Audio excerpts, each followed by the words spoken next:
மாற்றுக்குரல் நேயர்கள் அனைவருக்கும் வணக்கம். இப்போ நடந்து முடிந்திருக்கக்கூடிய நாடாளுமன்ற தேர்தலோட கோவை மட்டும் இருக்கக்கூடிய அந்த தேர்தல் முடிவை அறிவிப்பை ரத்து செய்ய கோரி மாநில பாஜக தலைவர் அண்ணாமலை அவர்கள் நீதிமன்றத்தை நாடி இருக்காரு.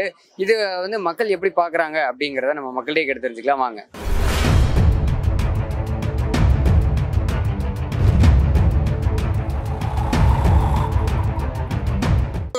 அண்ணாமலை தான் சொன்னார், நான் 4 லட்சம் ஓட்டில் ஜெயிப்போம், தமிழ்நாட்டில் எங்களுக்கு 30% ஓட்டு இருக்குது அப்படின்றாரு. கடைசியில் இப்போ நான் 1 லட்சம் ஓட்டை காணாங்கிறாரு. ஒரு வருஷமாக ஓட்டு எலெக்ஷன் உங்கள் பேர் இருக்கா, வாக்காளர் பேர் இருக்கான்னு எல்லாத்துக்கும் அவங்க ஆளுகளெல்லாம் கூப்பிட்டு தான் கேட்டாங்க.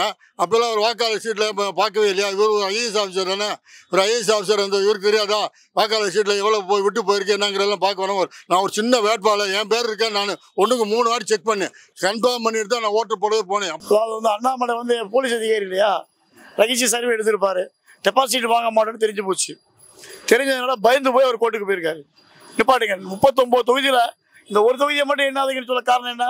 அப்போ அவர் பயப்படுறாருன்னு தான் அர்த்தம். தமிழ்நாடு பூரா அவரை பொய்யன்னு தான் சொல்கிறாங்க இல்லையா?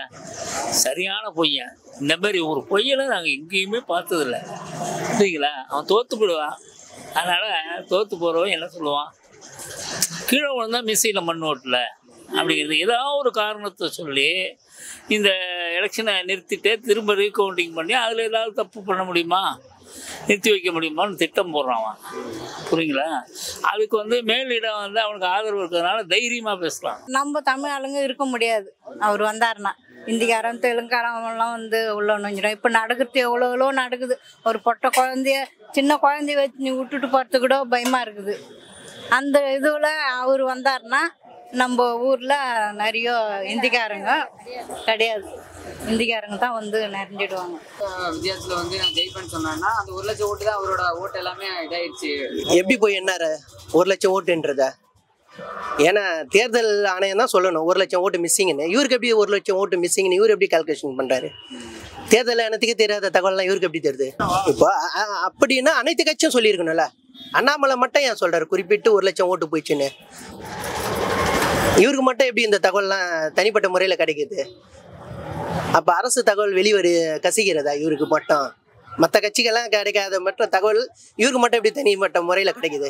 இருந்தாலும் பரவாயில்ல, இந்திய வாக்காளராக ஓட்டு அளிக்கணும்னு ஆர்வமாக 1க்கு 2 வாட்டி போய் பார்த்து அப்புறம் என் பேருக்கு புதுசாக ஒரு கார்டு வந்துச்சு, வீடு அட்ரஸ் ஆனதில்ல. அப்படி சின்ன வாக்காளர் இருக்கான எனக்கே ஒரு ஆர்வம் இருக்குன்னா, நீ ஒரு ஐஏஎஸ் ஆஃபீஸரு, தமிழ்நாட்டில் ஒரு தலைவராக இருக்க பாரதிய ஜனங்கிற கட்சிக்கு, அப்படிப்பட்டால் நீ என்ன செய்யணும்? இவ்வளோ பேர் வாக்காளர் விட்டுருக்கேன்னு ஒரு 6 மாதத்துக்கு முன்னாடியே 3 மாதத்துக்கு முன்னாடியே பேப்பர்லாம் வந்துச்சு, பாருங்க வைங்கன்னு. அப்படிலாம் பார்க்கலையா? அப்போ அந்த விழிப்புணர்வு மக்கள் இல்லையா? தமிழ்நாடு மக்களோட முட்டாளா என்ன? படித்த மக்கள் சென்னை இந்தியாவிலேயே 2வது இடம் நம்ம தமிழ்நாடு படித்த மாநிலம். அப்படிப்பட்ட மாநிலத்து மக்கள்கிட்ட நீ என்ன தலைவராக இருந்து நீ என்னத்தை நீ எலெக்ஷன் செஞ்சு மக்கள் என்ன செய்ய போறீங்க? இது தோத்துருவோங்கிற பயத்தில் பீதியில் அவர் என்னமோ பண்ணுறாரு. அவர் பேர் டெய்லி வரணும், அந்த பேப்பரில் வரணும், அதில் வரணும், அவர் தலைவர்கிற காட்டணும், அந்த எண்ணமாக தான் இருக்கிறதோட ஏதாவது கீழ்த்தரமான அரசியல் பண்ணிக்கிட்டே தான் இருக்காரு இந்த அண்ணாமலை. மோடியும் வரப்போகிறது கிடையாது. ஆனால் மோடிக்கு யாராவது சப்போர்ட் பண்ணாலும் அவங்களும் போய் சர்வதேச கோர்ட்டில் நிற்க போகிறாங்க. ரொம்ப அவசரப்படுவாங்க. ஒரு விஷக்கிருமி யாரான மோடி தான். இந்த இந்தியாவுக்கு விஷக்கிருமி, நோய். புரியுங்களா? மக்களை அழிக்கக்கூடிய நோய் அதுதான். எலெக்ஷன் முடிஞ்சோடனே பார்த்தீங்க அப்படின்னா 1 லட்சம் வாக்குகள் அது காணுன்னு சொல்கிறாரு. எப்படியே எல்லாம் மை வச்சிருக்கு, எல்லாரும் காட்டுறாங்க. யாருமே ஓட்டு இல்லாதவங்க யாருமே முறையிடலையே. அதற்காக போராடின அந்த கூட்டத்தில் இருக்கவங்களுக்கு கையில் பூரா மையம் இருந்துச்சு. நான் என்ன சொல்கிறேன், போராடினாங்க கூட்டத்தில் அவங்க யாராவது வாய் வழியாக ஏதாவது பேட்டி கொடுத்தாங்களா? இல்லையே. எல்லார் கையிலையும் மை தானே இருந்தது. இவன் சும்மா ஏதாவது ஒரு குழப்பத்தை உண்டு பண்ணி இந்த ஜாதி சண்டையும் அதையும் இதையும் ஏற்படுத்தி விட்டு முஸ்லீமெல்லாம் குறை சொல்லி, சிறுபான்மையெல்லாம் குறை சொல்லி ஜாதி சண்டையை உருவாக்கணும்னு பார்க்குறானுங்க. கலவரத்தை உண்டு பண்ணி இந்த எலெக்ஷனை எப்படியாவது மொத்தத்திலே நிறுத்திடலான்னு பார்க்குறானுங்க. ஜெயிக்க போகிறதுன்னு தெரியும், ஜெயிக்க போகிறது இல்லைன்னு தெரியும். அதனால் மொத்தத்தையும் நிறுத்திடணும் அப்படின்னு பார்க்குறானுங்க. தேர்தல் கமிஷன் அவங்களுக்கு சாதகமாக பயன்படுற மாதிரி தெரியுது. ஆனால் அவங்களும் இப்போ பெல்ட் அடிச்சிட்டாங்க. ஆனால் அவங்க நேர்மையாக நடந்துக்கணும், அதுதான். ஏன் பயம்? எதுக்கு பயம்? இதை போய் வாய்ஸ் அவுட நல்லா பேசுனீங்க. வீர பரம்பரையில் வந்தவ என்ன? நாங்களாம் இல்லை, திமுக சுத்தமாக அடியோட போயிடும், அண்ணா திமுக போயிட்டு சொல்லல. அப்புறம் நீ எதுக்கு பயப்படுற? கவுண்டிங் பண்ணு. மேலே உன் ஆள் தானே தேர்தல் அதிகாரி, ஏன்னா உன் ஆள் தானே எல்லாமே பண்ணி பயப்படாம ஏன் பயப்படுற? எலெக்ஷன் முடிஞ்சது அப்போ மக்கள் வந்து உன்னை ஆதரிக்கலன்னு தெரிஞ்சு போச்சு, உனக்கு ரகசியமாக சர்வே பண்ணியிருக்க, அதனால இப்போ கதற கோட்டு வாசலுக்கு போயிருக்க. அதான அர்த்தம். எலெக்ஷன் முடிஞ்சதுமே வந்து ஒரு 1 லட்சம் வாக்குகள், அதுவும் பாஜக என்னங்க பேச்சு? 1 லட்சம் வாக்குகள் அவங்களுக்கு தான் இருக்குன்னு எப்படிங்க தெரியும்? பாய் போங்க பாய். 1 லட்சம் வாக்குகள் அவருக்கு தான் இருக்குன்னு எப்படி தெரியும்? அவருக்கு 1 லட்சம் வாக்கு பிஜேபிக்கு தான் போட போறாங்களா? இவன் அண்ணாமலை வந்து எது பேசினாலும் புழுகுதான், எல்லாருக்கும் தெரிஞ்ச விஷயம். அவன் என்ன லூஸா என்னன்னு தெரியல, எனக்கு லூஸ் ஆயிட்டான்னு நினைக்கிறேன். தோக்க போறான், லூஸ் ஆயிட்டான். இப்போ எப்படி அவன் ஜெயிப்பான்? கோயம்புத்தூர்ல எப்படி ஜெயிப்பான்? பாரதிய ஜனதா தமிழ்நாட்டில் எங்கேயுமே வராது. அப்படி இருக்கும்போது நான் ஜெயிக்க போகிறேன்னு சும்மா எதுக்கு நான் கீழே விழுந்தேன் மிசையில் மண்ணோட்டில் ஒரு வரட்டு கௌரவத்தை ஏற்படுத்திக்கிட்டு இருக்கான் அவன். புரியுங்களா? அவனுடைய கான்செப்ட்லாம் அங்கே வேலைக்காவது, எந்த கோர்ட்டுக்கு வேணாலும் போட்டோம், அவன் ஒன்றும் ஜெயிக்க போகிறது இல்லை. புரியுங்களா? இந்த ஒரு ஜாதக ரீதியிலேயே மோடி இந்த இதெல்லாம் அவுட்டு. இவர் மேலே முதல் நடவடிக்கை எடுக்கணும். இந்தமாரி பொய்யான ஒரு குற்றம், இது உண்மையா பொய்யான்றது முதல்ல அரசாங்கம் முதல்ல வந்து முடிவு செஞ்சுட்டு இவர் மேலே ஒரு கேஸ் ஃபைல் பண்ணணும். ஏன்னா மக்களுக்கு எதிராக ஒரு கருத்தை இவர் வெளியிட்டுனேங்கிறாரு, அரசுக்கு எதிராகவும் இவர் கருத்து இது வெளியிடுறாரு.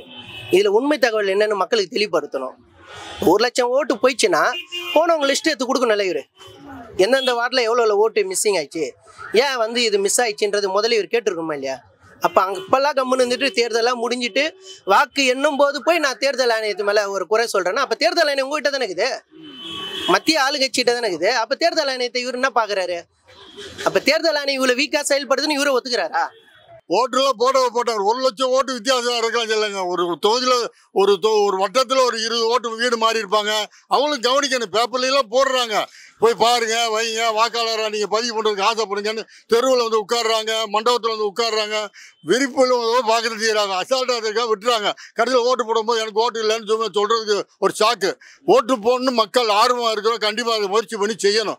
ஒரு கட்சிக்காரங்களும் அந்த வேலையை ஒரு தலைவர் சொல்கிறாரு, போய் நம்ம வாக்காளருக்கு போய் பாருங்க, அவங்க பேர் இருக்கான்னு கேளுங்க, விட்டு போனது போய் சரி பாருங்கன்னு ஒவ்வொரு தலைவர் சொல்கிறாங்க. இவரும் ஒரு தலைவர் தானே, இவர் ஒரு நாளாக இருந்தார்ல, நான் தான் பெரிய தலைவர் தமிழ்நாட்டுக்கு, காமராஜர் இவங்களையும் காட்டி நான் மிஞ்சிருவீங்கிறார்ல, அப்படிப்பட்ட தலைவராக இருக்க அவர்களும் ஆர்வம் பார்க்கணும். சும்மா இருக்கிற காசுக்காண்டி கூட்டத்தை கூட்டி பிலிம் காமிச்சுன்னா மக்கள்கிட்ட ஈடுபடுமா? அதெல்லாம் ஹைகோர்ட்டுக்கு தெரியும். இதெல்லாம் சும்மா ஒரு 2% ஓட்டு நம்ம வீடு மாறதுனால சேர்ந்து ஆகத்தான் செய்யணும். இதில் ஒரு நாள் ஒன்றும் செய்ய முடியாது, ஹைகோர்ட்டு இதுக்கு அனுமதிக்காது. அதாவது இவருடைய கற்பனை, அவர் தமிழிசை எல்லாமே தோக்க போகிறது உறுதியாகி போச்சு. அதனால அவங்க வந்து இப்போ கதறாங்க. ரைசேவை சர்வே பண்ணியிருக்காங்க, முடிஞ்சு போச்சு மேட்ரு. இப்போ கதறாரு, அவ்வளோதான். அண்ணாமலைக்கு ஆதரவாக போராட்டம் பண்ண எல்லாருமே ஓட்டு போட்டிருக்கான். அவன் கை வரல பார்த்தா தெரியும், ஏன்னா கை வரல வச்சிருக்கு. அப்புறம் எப்படி அவன் பண்ணுவான்? அப்போ இதுல வந்து என்ன தெரியுது? அண்டை புழுவான் அண்ணாமலைங்கிறது உண்மையாகி போச்சு. மீடியா உங்க கையில் இருக்கு, தேர்தல் கமிஷன் உங்க கையில் இருக்கு, அதிகாரிங்க உங்க கையில் இருக்காங்க, ஐபிஎஸ் இருக்காங்க. நீ ஒரு ஐபிஎஸ், அண்ணாமலை ஒரு ஐபிஎஸ். அவனுக்கு தெரியாதா? எந்த இடத்துல ஒண்ணுமே தெரியாத ஒரு கத்துக்குட்டி. அண்ணாமலைக்கு எதுவுமே தெரியாது, எல்லாம் தெரிஞ்ச மாதிரி குதிக்கிறான்.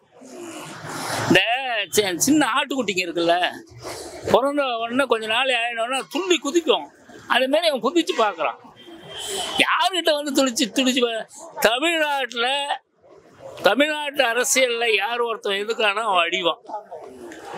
அதுலேயே ஸ்டாலின் குடும்பத்தையே நீங்கள் வந்து பகைச்சிக்கிட்டீங்கன்னா, இது உதாரணம் நிறையா இருக்குது, அழிவிங்க.